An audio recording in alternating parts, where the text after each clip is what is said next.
니로 투명 코팅 시공 모습 보겠습니다. 오늘은 니로 차량 어느 곳이 녹이 잘 나는지 한번 보겠습니다. 처음 들어왔을 때 용접 부분을 따라서 페인트가 조금씩 까져 있었습니다. 그래서 이런 곳이 녹이 잘 난다. 그리고 여기는 앞바퀴 안쪽 부분인데요. 등속 조인트 페인트를 칠하지 않고 출고를 했죠. 처음 출고됐을 때 이쪽 부분 WD 같은 얇은 기름을 뿌렸습니다. 그런데 그 기름이 마르고 나면 바로 부식이 되죠. 여기는 앞바퀴 휠하우스 있는 부분이고요.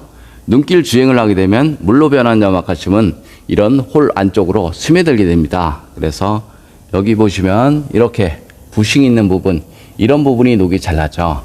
그리고 이런 부품 속 하부 세차를 하면 이 안쪽으로 물이 유입이 되고요.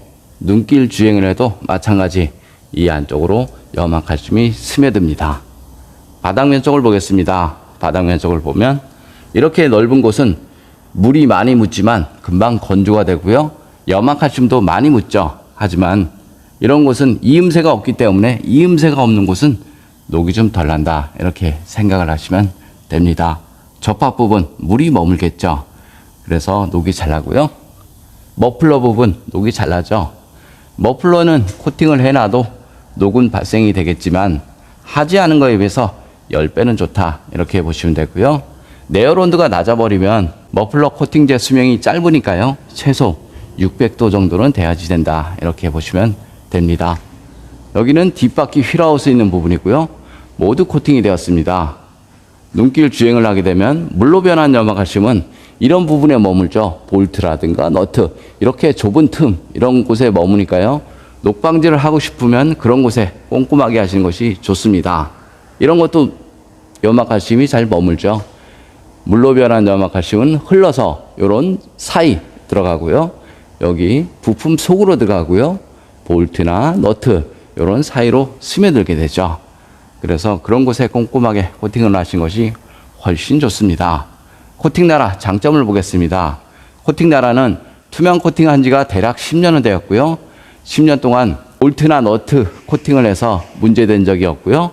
전기장치 센서 코팅을 해서 무상 수리받는데 지장이 없었습니다.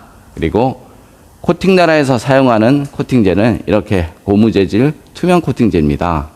그래서 갈라지거나 떨어지거나 이런 것들이 없습니다. 좀 더 자세한 내용은 네이버에 코팅 나라 검색을 하면 제 블로그가 있습니다.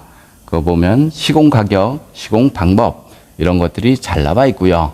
이상 코팅 나라에서 알려드렸습니다. 감사합니다. 니로 엔진 코팅 시공 모습 보겠습니다. 여기 앞쪽 플라스틱 부분 코팅을 하게 되면 먼지 부착률이 적어서 엔진룸이 깔끔하죠. 여기는 휴즈 박스 안쪽 부분, 휴즈라든가 릴레이, 어스 부분 모두 코팅이 됐습니다. 전기장치나 센서, 여기 ECU 있는 부분 모두 저런 코팅 되었고요. 엔진 본체를 보겠습니다. 엔진 본체를 보면 여기 플라스틱 커버밖에 없고요. 이쪽에 센서라든가 커넥터, 이쪽 부분도 마찬가지 어스 부분도 있고요. 엔진룸 코팅의 가장 장점은 엔진룸 안에 습기나 먼지로 인한 정기적인 트러블 이런 것들을 방지할 수 있습니다.